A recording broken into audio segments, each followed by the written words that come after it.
My name is Mariana Santiago, and welcome to my podcast, Is Mariana Making Sense? You decide. Today we have now in English our amazing Leonardo Morán, an expert in quantum physics and personal transformation. Welcome, Leonardo. How are you doing today? Hi, Mariana. It's a pleasure to be here with you. We did another podcast a few weeks ago, and now I think it's a time to share it with the people who speak English too. So I'm here, and I was born in Peru, and I studied electronic engineering. When I studied electronic engineering, I had to study pure math and pure physics. And when I encountered, quantum physics, my life changed. So, yeah. Totally. No. And well, as I was telling you just right now that when we did it in Spanish, I feel like a lot of people loved it. And it was like, it's going to be so hard to understand. But once they listened to you explaining what it's about quantum physics, everyone was like so happy that they were like, oh, I got to understand way more. I feel like when people hear quantum physics, it's what I just heard right now, like pure math, pure thing. I'm like, what is that? I'm completely lost, and people are scared, right? To maybe ask more. And I was going to ask you, after you study that, like, what do you do for a living and what brought you here to be an expert on quantum physics, to want to share with the world? And I guess to know about, like, I feel like the way that you explain quantum physics, it's very unique. And what inspired you to explain it that way and like inspire so many people to learn more about such an amazing subject? Well, the thing is, like, I don't like dive deep into the math and the formulas of quantum physics, but I do go into what the applications, especially from the thought process, and how can somebody empower themselves going to, like, if you talk about like the classical physics, it's kind of like, what is, it is, it's a straight formula of math. It's very, unique and helpful for motion and rockets and friction and inertia and all that kind of stuff. But at the same time, in the classical physics, it's like something is or is not. It's a yes or a no. It's black or white. There's no other way around it. What quantum physics gives you is that it tells you that anything and everything has infinite possibilities of existing. So when you can center your thought process around that, then you know that anything that you want, anything that you're looking for is possible, because it depends on you. It depends on your focus. It depends on your certainty of what you are looking for. So that's very important to have in mind. I studied, engineering, and then from there, I came to the United States, and I've been working for like 17, 18 years as a technology director. And then after that, I really got bored of that part. And I say, what, there's so many people that are lost. There's so many people that are looking for a purpose in life, or studied something and they never worked in what they studied, or they changed so many times, or they find themselves, they're like 40, 50, 60 years old, and I'm like, what do I do? What do I do now? Exactly. Like, do I have to go back to study? Do I have to do another career? How do I pay my bills? And it's so frustrating for other people. And I think that if you enter into this kind of concepts and processes of the mind, and really focus at knowing that you have the power to change your life, you can trust that, and move away from depending on maybe God, or maybe depending on the universe, or maybe a lot of stuff that's out of your hands. You just say, okay, if God wants it or the universe wants it, then it will happen. And no, it's all in you. It's all in your focus. It's all in your certainty. And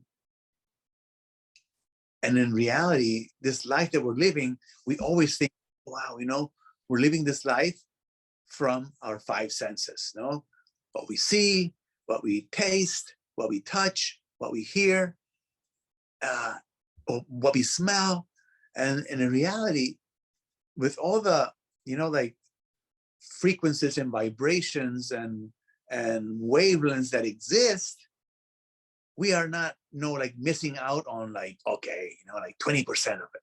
Yeah. We're missing in 30% of it. No, we're missing 99.9 of what exists that we can't perceive, that maybe some other animals can see, other animals can perceive, other machines can detect, Exactly. But we can't as humans. And if I put like this ruler, it's like 100 centimeters, that represents 100% of reality. We live in that line. And we're missing the 99.9% of reality. So it is when we move away from believing sometimes that what our senses show us, that we are able to get into those synchronicities and miracles and coincidences that start to show up. And that's where the magic happens. It's crazy though, because I feel like we're not taught to think that way, right? And especially you and I that come from like Latin cultures, I feel like we're raised to find fulfillment in so many things that we're not even asked, what do you want to be when you grow up? Like maybe as a kid, sure, but I feel like they teach us to, okay, you have to like go study, you have to go to university, do a proper, like full career university, like bachelor, and then you go and find a job, and then you go and get a husband or like a wife, and that's it, and you have your family, and then you die, right? And I feel like we're always chasing those dreams, but I feel like it's some people, like it's some other people's dreams and realities. And that's the way that we were taught. And I feel like nowadays we're waking up. What's the reason? I don't know. I was going to ask you that, because I feel like nowadays a lot more people want to fulfill their dream, right? I think it's more like, first of all, you have to be somebody that's very intuitive, somebody that's very curious, because there's people that what they got taught and were in the little town where they live, they never move out of that town, and they out of the box, So it starts by being curious to know, like, what, does this make sense or doesn't make sense? Or you say, like, what, I was born in a Catholic family, but there's other religions, Let me see what those religions are about. Because some people say, no, I'm Catholic, and that's the only thing I'm gonna read. Yeah. So we appear in this world where religion, to start with, is like geopolitical. You're gonna be the religion of where you were born. Parents taught you. That's number one. There's no way out of that. So starting from there, if you don't have curiosity, you're not going to start to looking, at other religions. But then if you are curious, then you start saying, oh, look, there's like 15 other major like religions, and they're like another like 80 sub-religions, and there's another, like maybe 100 beliefs, and then there's 200 gurus, and then all these things begin to be a distraction in your life, because you're maybe going from belief in belief, chasing one guru and chasing another guru, and say, oh, I want to be like this guy. Oh, I need to be, and I want to be like this guy. But you didn't come to this existence to be like somebody else to start with, Yeah, totally. You came here to be an original, not a copy of Jesus, not a copy of Yogananda, not a copy of Mahatma Gandhi, nobody, You came here with a purpose that maybe in this moment you're like, don't know, you're not sure of, or you haven't explored it, but you came here to share something, and you came here to be you. And the do is be curious, read a lot, digest all those things that you're learning from different religions, different practices, whatever, and make it yours, and see how that resonates with you. Because nobody is your guru. You are your own guru, and you're here to shine and to show your light. But I feel like we didn't know that before. A lot of people didn't know that before. I feel like we are taught to not show our light too much, actually, to not be so authentic. Like, I consider myself an authentic person since I was little, but I feel like life early on taught me it doesn't matter what you do, you'll be criticized. So like, why would I worry into like satisfying everyone? So I think early on in my life, I was like, okay, I will be different and I don't care about the consequences, but not everyone is like this, right? And nowadays, I feel like I found my light somehow, and I say, okay, I want to do this. This is what I want to do for a living, and I'm working for it. But before, I was not allowed to do that. I was forced to do some other things. That what happens is that, I guess, under our generation, we were used to maybe watching TV and watching movies.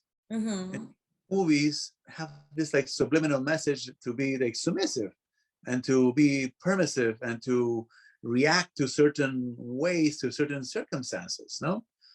But nowadays, where I can have my own YouTube channel and many people can have their own, and if that shows up on your Instagram or your YouTube, you're curious enough to say, oh, that's interesting. That's another point of view, So there's more options. Before, we didn't have that. We didn't have that, and we were taught, and we were just staying in those paradigms and patterns and dogmas that we were taught. So, and before that, when there wasn't even like movies, there were maybe like just books, and the books were censored, and they were like so limited thing with where whatever you were taught in school, that was reality, Nowadays, when you talk about stuff like this, people say, oh, you're like nonsense, I don't believe it, and even to the, and like I'm talking about, like science and quantum physics, matter does not exist. Matter is an illusion. There's nothing that is matter. This we are looking at, it's just an illusion. So when somebody hears that, it's like, what are you talking about?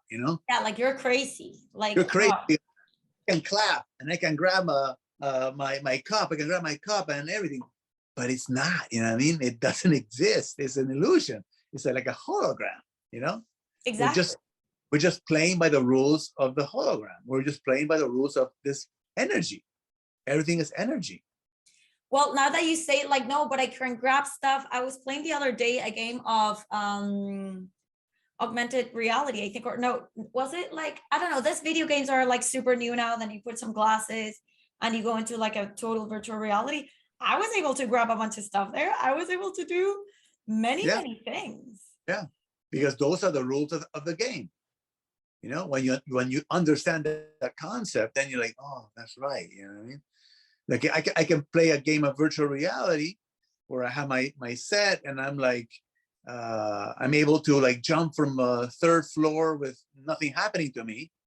I can jump from the 20th floor and maybe I break a bone, But in this reality, the rules are if I jump and not care from the second floor, maybe I'll break a leg, you know what I mean? And if I jump from the 20th, I'm dead. Those are the rules. Those are the rules, And why do you think, Leonardo, why people are waking up more nowadays than before? I think exposure to more content. Okay. It's easier to share content. And I guess the people who are curious have, more where to choose from. Mm-hmm. And now there's way more options to develop yourself. You don't have to go to the university. Even like when you look at people who made it, like are billionaires, how many billionaires never studied anything? So many. Yeah, Richard Branson. You have Steve Jobs. that he just went to the university and studied calligraphy. Exactly. So there are many ways that you can really, develop yourself, and especially mentally. And if you get into some practices like meditation and affirmations and stuff that's going to work into directing your mind in a certain way, then you're really changing that programming that you have for years on your subconscious mind. Yeah. Because many times, like you can say, okay, I believe in all this new stuff and I'm going to try this. But as soon as you start trying that, your subconscious is like battling you, because it's like, hey, wait, what are you doing? You have 30 years, 40 years of not thinking that way, that are really like battling you to stop you from going that way. I feel like it's crazy, because even though it's out there, people are very tough to believe all of these things, right? And but I feel like people are trying, but they still hear a little bit and they're like, no, I still don't get it, and they just walk out. So for the people that don't know what's important about like knowing more about quantum physics, like why do you think they don't understand it? Maybe because they're like scared that it's something that it seems so unreal, might be scary for our reality? Or I was going to ask, why also do you think it's important to understand like what is this about? Like how can improve your life, for example, for someone that says, why would I care about this? Or like learn about this? People don't get into it because they can't understand the basics of it. Mm-hmm. They weren't taught that in school, because in school they said, okay, this is all the physics, this is all the chemistry, this is all the math, and that's it. You're solid, and this reality is based on your 5 senses. Okay, that's it. No, why could it help you? Because you're not now limited to a yes or no answer. You're not limited to a black and white. Now you can go from a scale of grays, from white to black, and you have millions of tonalities of gray. That's where there's infinite possibilities and probabilities of anything. And it's you that collapses that wave of probabilities into something. When you have that power, when you have that ability and certainty, that's when you start to see things in your life. Many times where we still, even I believe in all this stuff, my subconscious programming of years, I will wake up one day and like, thinking, as I was thinking 20 years ago. Yeah. And really have to like slap myself and say, oh, wait a second. No. Wait, what are you doing? Why are you like going backwards into that? Wake up, cheer up, or start hearing, you're still used to like, oh my God, somebody's saying, is criticizing me for doing this or that. And you start doubting, and no, wait, that's just a projection. It's a projection that I'm projecting that, deep down in my subconscious, there's a little fear, and that little fear is going to project somebody that says like, that's a hater, Yes. So you have to be careful of, number one is like, if you want to manifest something, if you want to do something in your life, what are you feeding your subconscious mind? What kind of movies are you watching? What kind of like, are you glued to the TV watching news and believing every single word that the newscaster says? It's like we spent like a year and a half suffering and battling, all the stuff about COVID and all the stuff about vaccines and all the stuff. Now that, that kind of now then, and they're opening a little bit more so people can do stuff, and in reality, nothing's happening right now, magically, nobody's dying and things that are happening. But now all of a sudden, wow, there's a war. There's a war in between and Russia. So all attention now goes there, It's insane. I feel like the world was like, okay, what can we do to top off the COVID? Like, we need to be better than the news before. And the thing is, like, if you don't watch what you read and what you look at the news, it just sucks you in. Yeah. And it sucks you in to where now you're going to be discussing with your friends and family about, oh, Yeah. And now you become an expert in Ukraine and an expert in Russia. So now Putin is a bad guy and the other guys are good. Like, no, but did you really study the whole thing? Did you really read why this is happening? No. You just heard a headline in the news and yeah. You're an expert and now in war. Yeah. So, But people nowadays feel like they're experts on everything. It's like, what's a topic today? And I'm an expert now. Yeah. So that's what happens. The world throws distractions at you. When Totally. when you, for example, Miss Universe is going down the drain. Yeah, nobody's watching Miss Universe anymore. And then what do we do to get Miss back? Okay, hey Steve, do you want to pretend that you made a mistake on the election of the Miss Universe? If you do that, you have like a billion shows. Okay, so he makes a mistake on stage. I remember that. Yeah. Somebody would make a mistake like that on stage, he wouldn't have a job. That guy has like 1,000 jobs now and lots of money. But what happens? Everybody's attention goes to, oh my gosh, they made a mistake. Everybody talks about it. Next year, everybody's glued to the TV to see Miss Universe. Obviously. Well, I didn't think of that. I didn't think of it that way. But yeah, I feel like I'm a true believer that everything that happens, even war or so many things, it's all planned, like it is. It's all like, oh, it just happened. No, you all know that this is going to happen and you all know how you all going to act because that's what politics is about. Yes. Or like the way that I think of them. It's entertainment. 100%. And it's true. It's like, if they talk good or bad about you, people are always, like you're hot in the market. That's it. It's like the other day, the last episode that I did was on the Tinder swindler. I don't know if you've seen it on Netflix. Mm-hmm. And of course, a lot of people hate this guy nowadays, but he's like selling business, doing so many stuff. He's super rich. And it's like, wait a second, come on, really? It's insane. Yes. Like, it doesn't matter if it's good or bad. And what happened like 1 year or 2 years after with the Oscars? They also made a mistake. Which one was it? I don't remember. Yeah, the best movie goes to, I think, La La Land or one of these, La La Land or whatever, this musical. And then oh no, it didn't. No, that went for the midnight whatever, like an African American movie. Like really, somebody. And that includes a lot, even like in sports. It's like, no. Do you really think that the Patriots are gonna do that and the other team is gonna be defeated? Like, look, guy, you know how much money these guys are making? If I was making $60 million a year as a player, I would go with any script they give me. Of course. Well, it's like the same with I don't know if it would apply, but I mean the UFC, I think. Yes. Those fights that it's like, okay, get hit 2 times, knock him down, and then everyone wins. It's like, it's insane, right? And everyone's just like, they're so excited and like the worst fight ever. Yes.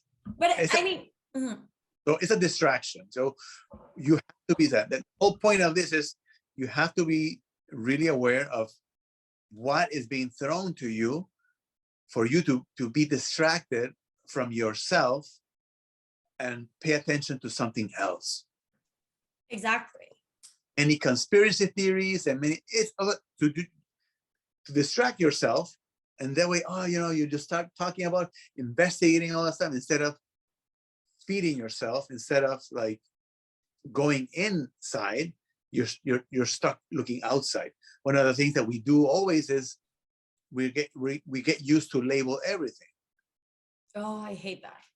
So when you're in your house, anything that you watch, oh my God, my book, the name of the book. So you're like glued to the world. You're glued to anything that's happening outside of you. The good thing about meditation is that you can disconnect from that. You can start peeling off those layers and and of like consciousness, and move your five senses, which is Yeah, so. it's insane, because what I was gonna say, it's like, also, so you agree that everything comes from within, because I also feel like some people don't see it that way, but you create your own reality. And yes, the world, it's always like, as we spoke just right now, like distractions constantly, so that we're going on our path, on our calling, on our, what are we supposed to do with our lives. Something happens in a way that it just takes you out, and you're again into, like, as how I like to call it, the matrix, right? I feel like Yeah. in the Spanish you call it like the social, was it the economy social matrix or something like that?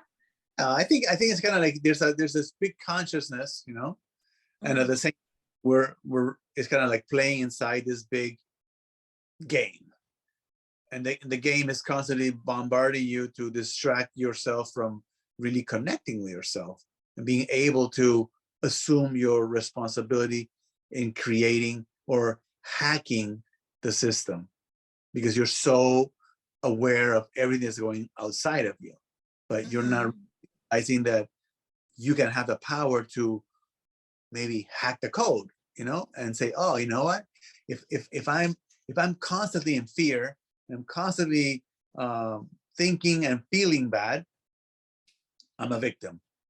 Yeah. But if I'm able to think positive and feel positive, I can hack the system and start projecting stuff that I want, and that's what happens. But it's hard, even today I was talking with a friend, and I was like, I feel it's like with a certain situation, I'm like, I know this is going great, I feel it, like I'm being surprised every day and everything's going great, but just one little thing didn't go my way, and I'm like, I got going like crazy, and I laugh at the same time, because I'm like, Mariana, you can't let your thoughts, your ego, and everything to control in such a crazy way. And you are aware of what you actually feel, of what you actually want to show outside, like vibrate and everything. But it's my mind somehow still kind of like attacking me, because that's what we do. We attack ourselves. Yeah, like the worst critic sometimes is you, and the way you use in the wrong way your imagination. Because when you have an event, you have something that's going on in your life, the first thing is you like think, okay, what are the 10 possible ways that everything's gonna get screwed? What are the 10 things that can go wrong? You're like thinking, but you never think about the solution for it. You just concentrate on what can go wrong, instead of like, that's a waste of time, it's a waste of imagination. Why don't you imagine and don't even worry about what can go wrong, and imagine the ways it can go right, and if it goes right, what are the consequences of that? Really empower yourself into that. Many times somebody says, but how come there's like people that are so lucky and they do everything in life, and like they're famous and this and that. Okay, like a good example is like, Robert De Niro. Yeah, I know Robert De Niro, and Julia Roberts. Yes, I know Julia Roberts, famous actors, and they do. Okay, so you're old or you have age, so you remember, like Robert De Niro 10 years ago. Yeah, Robert De Niro. So how was he? About the same, about the same. Younger, but about the same, Yeah. And 20 years ago, about the same, famous, movies, and all that kind of stuff. So the difference between somebody like him and somebody like you is that maybe there was a time that he was poor, and maybe a time that he didn't have luck and all this stuff. But one day he assumed who he was going to be, and he put his shoes on.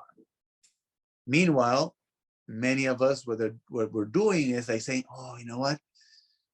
If I really read this 10 books, or if I really get my degree in whatever, then I will be able to assume that person who I want to be. When I do this, then I can say no to anybody. And I'll say, F you for this or that, because then I'll have this power, and so much confidence. It doesn't happen like that, because if I thought it was going to happen in 2 months, 2 months are going to pass and you're still thinking that's going to happen in 2 months. Yeah. So you keep being in the same spot forever. You don't realize that 2 years passed and you're still saying, one day I'll do that. Or, like, oh, if I find a boyfriend or I find a girlfriend, then I'm going to be happy. Because we're going to be so happy, like, how can I find a boyfriend? Or maybe, a guy, you say like, oh, what if I'm Harry, if he loves me, then I'll be happy. No, if you're happy, you love yourself so much, you're going to become this, like, so attractive that you're not even going to be worried about Harry. They're going to be Harry, Tom, Peter, and John are going to be looking for you. Exactly. No? And it's crazy. Well, the other day I was like looking at this, I don't know who it was. And it was kind of like, to that point, a recommendation for like dating or something like that. And it was like, if the guy sees that you're always like caring for him, not like, I guess this is at the beginning, right? Like, you're always there for you, for them. You're always like taking care of them, and you're not the priority. Like, then you're not sexy for them. You're not interesting. So I guess you're too needy.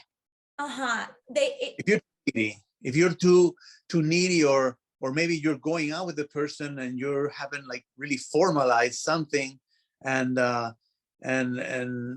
just saying, like, and this person is like, oh, you know what? Do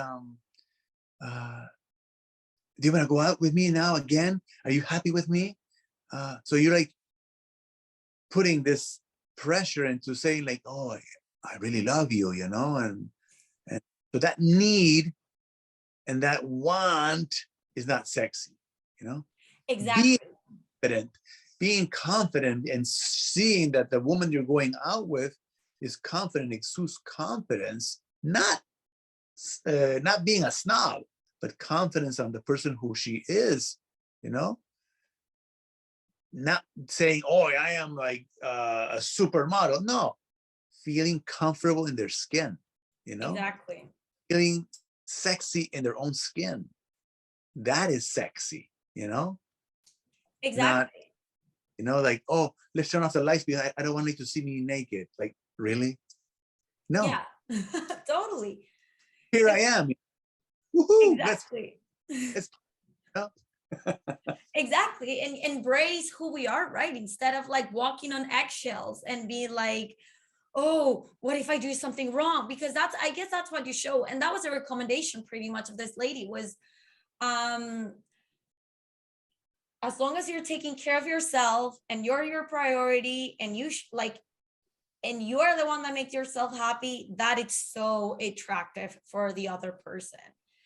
Absolutely. And I feel like it goes to like that attraction, law of attraction, right? In the sense, like, if you're coming from a need, I need this to be happy, I need this, it's like you feel incomplete, you don't feel secure. And that's, I guess, what you show to the other person, what you show to the world. It's exactly the same thing when you want to manifest something, when you want to manifest something, if you're like, I want this,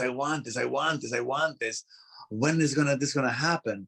And you can't let go of it. And you're like, I want, but you're not happy with what you have at this moment. It's kind of like saying, you know what?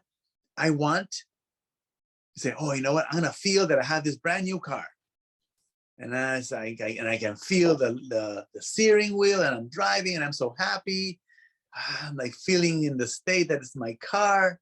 And then you go into your car, oh, God, this shitty car, like, wait, you didn't stay in that state. You just went backwards. Exactly. If you stay in that state while you're driving your shitty car, you're still in the state and gratitude that you have that new car. You maintain that state. I can't be going out with Harry and think, but what if Harry loves somebody else? what if Harry feels that I'm not that attractive and maybe he's going to look for a more attractive woman than me? You know, you are putting that out there. Exactly. Shooting that out there, you know? No, like, you know what? I'm so happy with myself that if Harry doesn't love me, I'm okay with it. I'm really okay with it. I really love myself. Exactly. Harry just complements my happiness. And I feel like that's so important, something that also I've been like learning with time.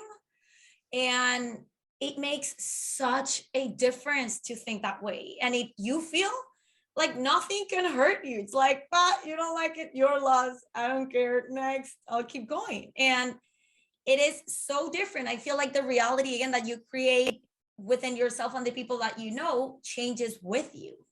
Yeah, and the issue in if we're talking right now about a relationship, is that at least a lot in the Latin community is that you're bombarded with soap operas.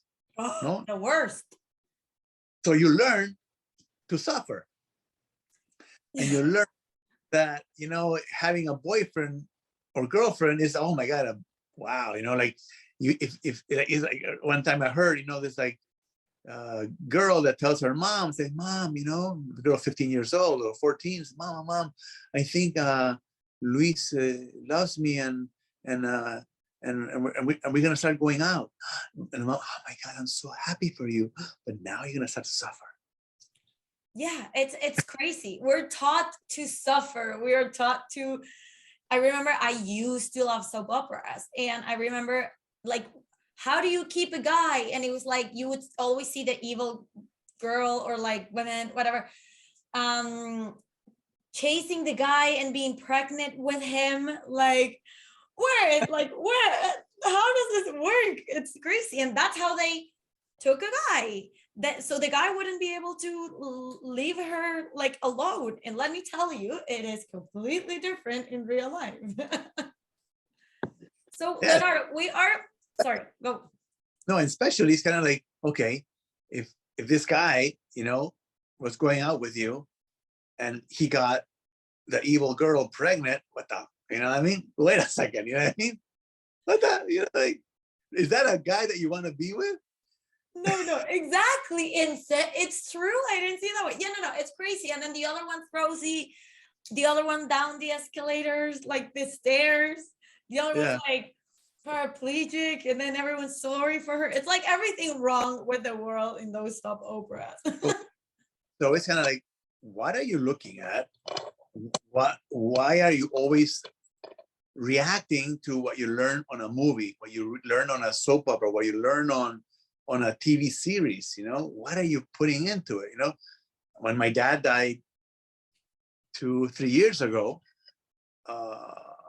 my son had to finish a college exam. Mm-hmm. So I right away, I said, you know what, I'll go next week. You know, I'll go to just whatever, see my mom and everything next week. My brothers were going, and I already had the tickets with my son to go visit my dad, you know? And my dad died really strangely because he had like a triple bypass. Okay. Done on a Monday.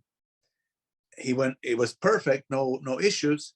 But then the next day, they bombed the hospital. Okay? Oh my God. They bombed the hospital. They put like 3 bombs in the hospital. Oh my God. And in the ICU where my dad was, that's where they put like one of the bombers, you know, and it was like crowded with police and patients. And my dad couldn't even rest, you know what I mean? So out of the stress, my dad probably just died, you know. So I remember being with my son, and my son saying that, you know, like, your dad like died, you know, like 4 days ago, and I haven't seen you cry. I haven't seen you mad. I haven't seen you upset. I haven't seen you like cursing or wow, how did this happen? You know what I mean? And I said, look,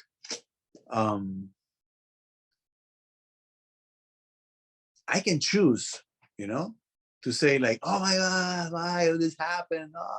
You know, react as the movies, the out the scripts say that somebody should react, Mhm. and see the tragic part about it, or I can say, you know what? Why don't I just stick with the gratitude that he was my dad, Yeah. the gratitude that I had him for over 50 years, with the gratitude that all the stuff he taught me, Mhm. and be happy that he transcended, Yeah. Where do I want to be? Do I want to show my badges and medals of suffering, or I want to be happy? I choose to be happy. Yeah. And that's You know? that's how it's supposed to be. I feel like, again, we choose how do we like face the world, I guess. How do we want to react, right? Sometimes it's hard. People are used to triggers. If this happens, I have to react like this. Oh, you're not this if you don't react that way. Hey, he just said something to you. You have to be mad. You Yeah. have to do this.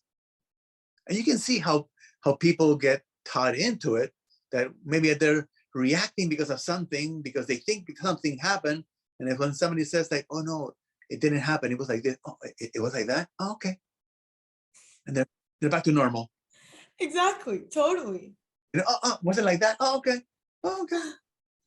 But at the same time, if somebody tells you something really happy, something really funny, like a joke, and you're like laugh, almost like to like pee yourself, and you're so happy, and then the next day somebody comes and says, hey, I'm gonna tell you, and they tell you the same joke, you're like, oh, you laugh. You say, well, maybe this person is crazy because he just told me the same joke.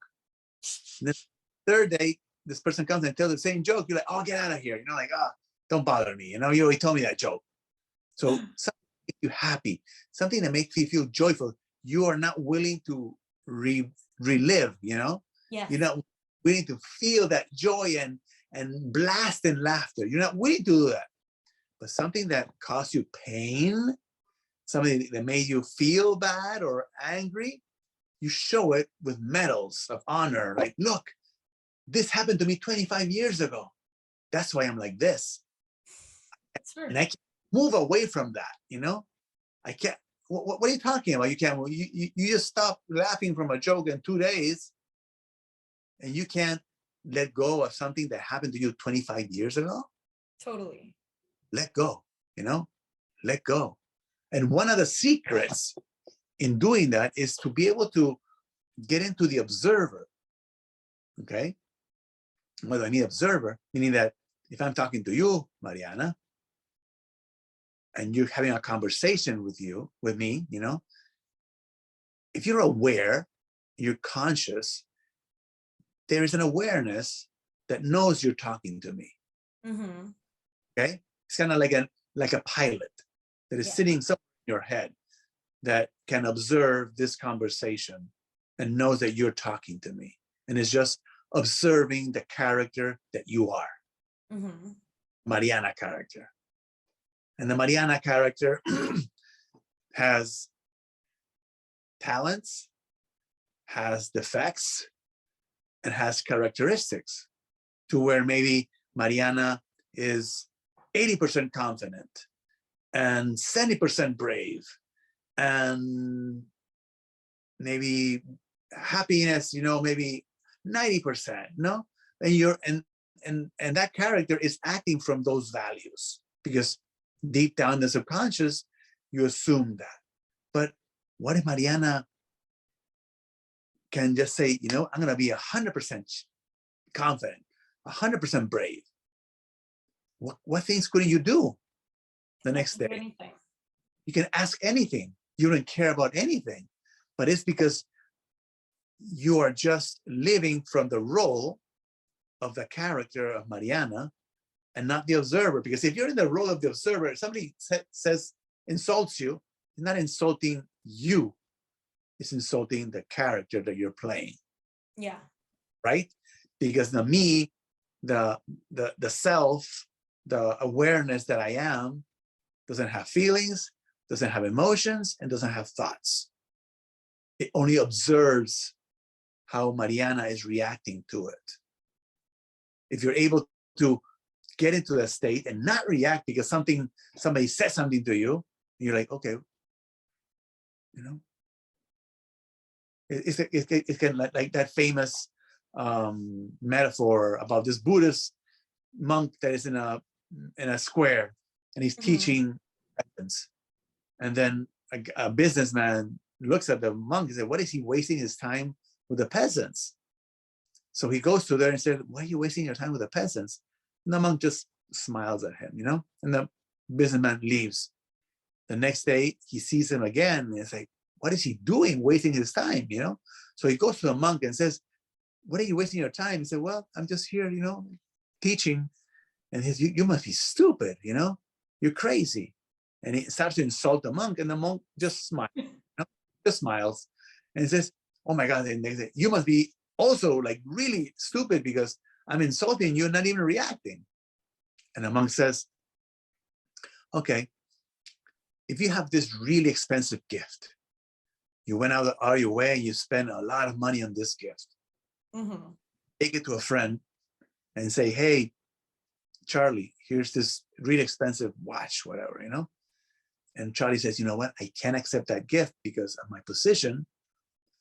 I can't really, you know, it would be taken like I'm taking a bribe or something like that. I can't accept that gift. So who keeps that gift? He says. And the guy's, well, I keep the gift. Exactly. If you come to me and you insult me and you say something and I don't accept it and I don't move my emotions in that way, who keeps that? You do. The insult and all that stuff. Because when somebody comes to you and insults you, it's because he wants a reaction. Yeah, totally. You know? Totally. So we're gonna close the first part of our episode, and I loved that that example, and we're gonna start the second part with how much I love that example. But I wanted to ask you first our question of gold. What would you change in your life, and why? I would say that maybe I would have loved to be connected or to know the stuff that I learned after leaving school. You know, that I think that would make the difference of how you look at life, and the you know, not just close into the reality of, you know, like classical physics where it's a yes or a no, black or white, and knowing that we are able to choose between infinite possibilities of everything. Because I think then you would be really conscious of your decisions, conscious of the way you think, that and the thing that you put into your head. Yeah, special. Totally. Okay. Thank you, Leonardo. And please tell us, where can we find you on Instagram, on TikTok, YouTube, anything? I have channels, you know, in YouTube and Instagram and Clubhouse, and they're all under my name, no? Leonardo Morán, no? And in Instagram is Leonardo Morán _ Física Cuántica, no? Yes. Perfect. It will be, as you know, written down below. And thank you for being with us. And I hope you have made sense out of all of this entire episode. Thank you. Bye-bye.